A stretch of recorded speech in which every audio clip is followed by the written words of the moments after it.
सर्वांना नमस्कार. जी 2025ची 23 नोव्हेंबर 2025ला जो काही TETचा पेपर फर्स्ट आणि सेकंडचा पेपर झाला, ज्यामध्ये मानसशास्त्रामध्ये दोन्ही पेपरला एक एक प्रश्न ज्या कन्सेप्टवर होता त्या म्हणजे संरक्षण यंत्रणा. आपली चूक न मानता इतरांना खरा वाटेल अशा ज्या काही सबबी आपण सांगतो ते आपल्या संरक्षण यंत्रणेसाठी आपण वापरत असतो. त्यावर आधारित दोन्ही पेपरला एक एक प्रश्न विचारला गेलेला आपल्याला दिसतो. ज्या काही संरक्षण यंत्रणा आहे त्याची थोडक्यात आपण इथं चर्चा करूया. बघा, सर्वात प्रथम जी संरक्षण यंत्रणा म्हणलो का, प्रक्षेपण म्हणजे काय, तर दुसऱ्याला दोष देऊन आपलं अपयश झाकण्याचा प्रयत्न करणे. प्रक्षेपण म्हणजे काय, तर दुसऱ्याला दोष देऊन आपलं अपयश झाकण्याचा प्रयत्न करणे. एखादा विद्यार्थी जेव्हा नापास होतोय तर तो काय म्हणतो, शिक्षकाने नीट शिकवलं नाही म्हणून मी नापास झालो, किंवा शिक्षकांनी पेपर खूप कडक तपासला म्हणून मला कमी मार्क पडले. तसंच स्नेहसंमेलनामध्ये जर एखादा गीत गायन करत असेल आणि त्याला गीत चांगलं जर गाता नाही आलं तर तो म्हणतो पेटी तबल्याची साथ चांगली नाही मिळाली, नाही तर खूप छान माझा आवाज आहे. तसेच निवडणुकीमध्ये कमी मतं पडलेला हिरो काय म्हणते, मुलींनी मला मतेच दिली नाहीत असं सांगतो. आपल्या दोषाला झाकण्याचा हा प्रयत्न असतो, याला आपण प्रक्षेपण असं म्हणतात. नंतर आहे प्रतिपुरण म्हणजे काय, आपले एखाद्या गोष्टीतली जी उणीव आहे ना, आपण दुसरीकडे भरून काढण्याचा प्रयत्न करतो. आपली जी काही उणीव आहे ती दुसरीकडे भरून काढण्याचा प्रयत्न करणे, त्याला आपण प्रतिपुरण असं म्हणतो. म्हणजे एखाद्या क्षेत्रातलं अपयश आपण दुसरीकडं भरून काढण्याचा प्रयत्न करतो. एखादा विद्यार्थी अभ्यासात क्षेत्रात किंवा स्वयंपाकाच्या क्षेत्रात खूप प्रगती करतो.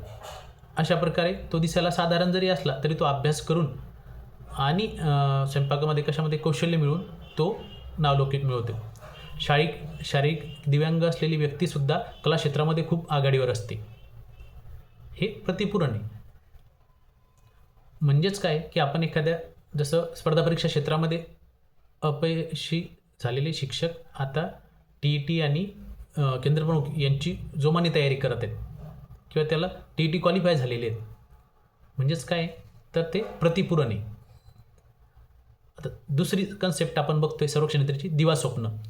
प्रत्यक्षात पूर्ण न झालेले स्वप्न, जे काही प्रत्यक्षात पूर्ण जीवनात ज्या काही इच्छा किंवा जे काही स्वप्न होते ते प्रत्यक्षात पूर्ण होत नाही, त्या व्यक्ती दिवा स्वप्न पाहते. जसं प्रियकर प्रेयसीच्या प्रत्यक्षपणे न लाभलेल्या एकांत चांदण्या रात्रीचे दिवस स्वप्न पाहून मिळत असतो. क्रिकेट क्षेत्रामध्ये आपल्याला भारतीय संघात कसोटी सामन्यासाठी निवडले आहे, आपण धावाचा वर्षाव केला आहे असं स्वप्न पाहणं. सर्व लोक टाळ्या वाजवत हे आपल्याला शाबासकी देत आहेत, प्रोत्साहित करीत आहेत, अशा प्रकारे दिवस स्वप्न पाहणे. ह्याचा दिवा स्वप्नांचा अतिरेक माणसाला निष्क्रिय बनवू शकतो आणि स्वप्न रचना गुंग झालेल्या व्यक्तीला भोवतालच्या वास्तववादी जगाची परिस्थितीचा विसरसुद्धा पडत असतो. म्हणजे त्याचे ते ड्रॉबॅक पण. पुढची जी महत्त्वाची जी संरक्षण यंत्रणा ती आहे तादात्म्य. म्हणजे आपली प्रतिष्ठा वाढवण्यासाठी, आपली उणीव लपविण्यासाठी काही व्यक्ती प्रसिद्ध व्यक्तींच्या छायेत राहतात. मग त्यासाठी ते काय करतात, प्रसिद्ध नटाबरोबर, नटीबरोबर किंवा मंत्र्याबरोबर, श्रेष्ठ कलावंताबरोबर स्वतःचा फोटो काढून घेतात आणि ते सोशल मीडियाला कुठेतरी ते अपलोड करत असतात. वर्गातला एखादा मुलगा सतत हुशार मुलाबरोबर वावरतो. मुलगा आपले दोष लपवण्यासाठी वडिलांच्या मोठेपणाचा, अधिकाराचा तोरा, यशात स्वतःचे यश दाखवण्यासाठी प्रयत्न करत असतो. किंवा माझे चुलते पोलीस इन्स्पेक्टर आहेत असं सांगणे, स्वतःची प्रतिष्ठा वाढवण्यासाठी जो काही प्रयत्न केला जातो. जसं माझा भाऊ PSI आहे. हे सर्व तादात्म्य या संरक्षण यंत्रणेचे उदाहरण आहेत. दुसऱ्या व्यक्तीशी आपण काय करतो, संबंध प्रस्थापित करून त्या व्यक्तीशी तादात्म्य करून आपले दोष झाकण्याचा हा किंवा आपली प्रतिष्ठा वाढवण्याचा हा प्रयत्न असतो, समायोजन साधलेलं असतं. पुढची महत्त्वाची जी कन्सेप्ट आहे आपली संरक्षण यंत्रणेची ती आहे उदात्तीकरण. उदात्तीकरण म्हणजे काय, समायोजन करणे. साधण्याचा उदात्तीकरण एक चांगला मार्ग आहे. भांडण करण्याची प्रवृत्ती असलेल्या व्यक्तीने अन्यायाविरुद्ध झगडणे हे केवढे चांगले उदात्तीकरण आहे. ज्या व्यक्तीला भांडण करण्याची सवय आहे, त्यानं जर अन्यायाविरुद्ध लढायचं जर ठरवलं तर अनेक लोकांना तो न्याय मिळवून देऊ शकतो. तसंच वात्सल्य ही एक सहज प्रवृत्ती आहे. यानंतर दमन म्हणता येईल आपल्याला.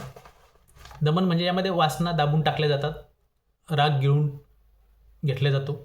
म्हणजे आपण आपल्या भावनांचं काय करतो तर त्याला दाबतोय.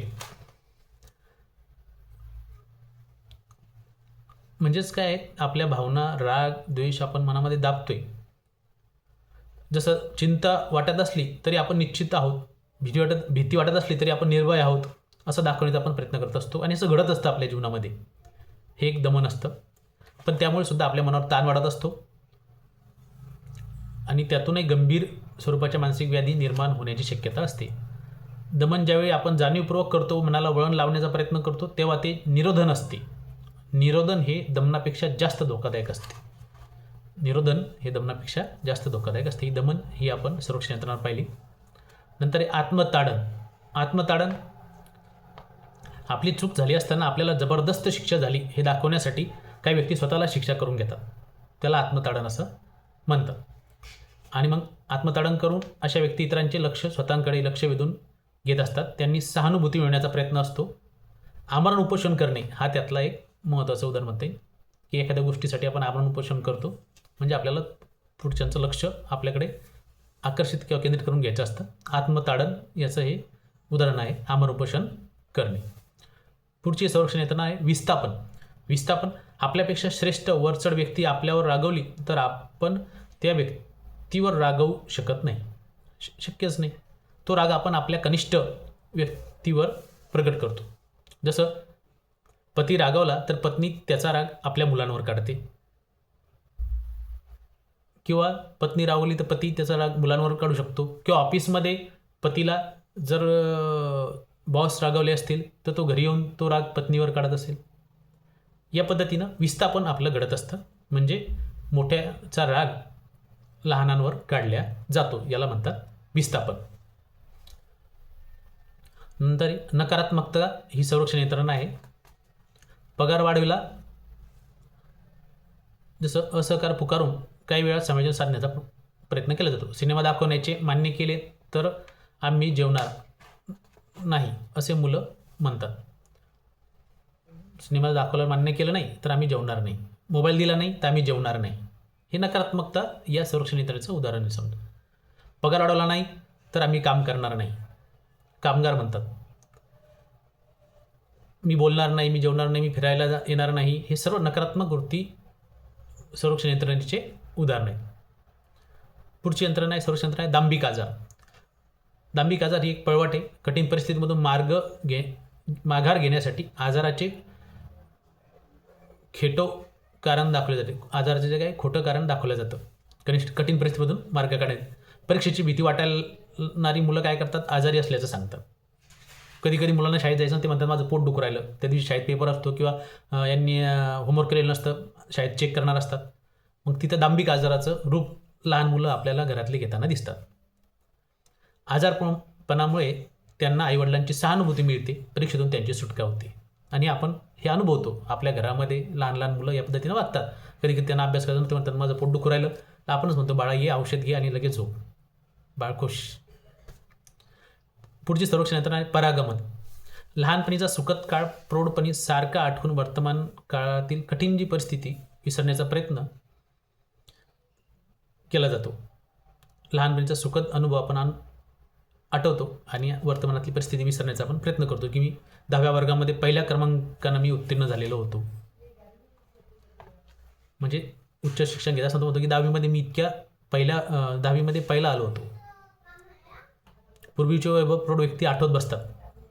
पूर्वीचं जे वैभव असतं ते आपण आठवत असतो. लहानपणीचा सुखद काळ आठवत असतो. पूर्वीच्या गोष्टीला आपण चांगलं म्हणत असतो. हे सर्व परागमनाचे उदाहरण आहेत की त्यामुळे आपण लहानपणीचा सुखद काळ प्रौढपणी सारखा आठवून वर्तमान काळातली जी काही कठीण परिस्थिती आहे ती विसरण्याचा प्रयत्न इथं केला जातो.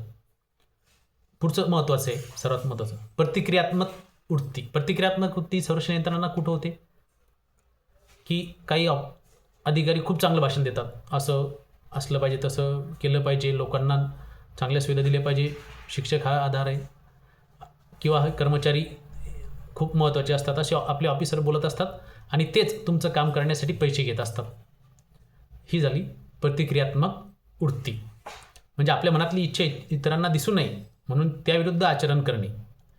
एक सावत्र आई सावत्र मुलाचे शेजारील महिलेजवळ कौतुक करते. सतत भ्रष्टाचार करणारा व्यक्ती भ्रष्टाचार करू नये असं सांगतो. ही झालं प्रतिक्रियात्मक वृत्ती. नंतर आहे पुढची संरक्षण यंत्रणा आहे विकृत श्रद्धा. माझे वैभव पाहवत नाही. लोक म्हणतात ना, यांना आमचं वैभव पाहवत नाही, आम्ही खूप कष्ट केले. हाच एक समर्थनाचा एक प्रकार आहे. समर्थनाचा अतिरेक झाला की विकृत श्रद्धा हा प्रकार संभवतो. विकृत श्रद्धा हे संरक्षण यंत्रणा आपल्या लोकांना कुणाचे चांगलं पाहवत नाही, माझे वैभव त्यांना पाहवत नाही म्हणतात ना, ही झाली विकृत श्रद्धा. आणि बलप्रवृत्ती, जसं बोर्डवरलं आपण रस्त्यानं जर चाललो तर लोकांना मानसिक आजार असतो. आपण बऱ्याचदा रस्त्याने जाताना विजेच्या खांबाला हात लावणे, रस्त्याने जाताना दुकानावरील बोर्ड वाचणे, वाहनांचे नंबर वाचणे, खांदे उडवत बोलणे, ही सर्व बलप्रवृत्तीची उदाहरणं आहे. धन्यवाद. या ज्या काही आपण संरक्षण यंत्रणा पाहिल्या यातली प्रतिपूरण मला वाटते विस्थापन का प्रक्षेपण, पुन्हा या 2-3 प्रतिपूरण तर आली होती एका पेपरला, आणि प्रक्षेपण का विस्थापन यापैकी पण एका मला वाटतं या पहिल्या का दुसऱ्या पेपरला आहे. तर दोन्ही पेपरला यापैकी एक मात्र विचारले गेलेली आहे, जे आपण पाहिलेले आहे. धन्यवाद सर्वांना.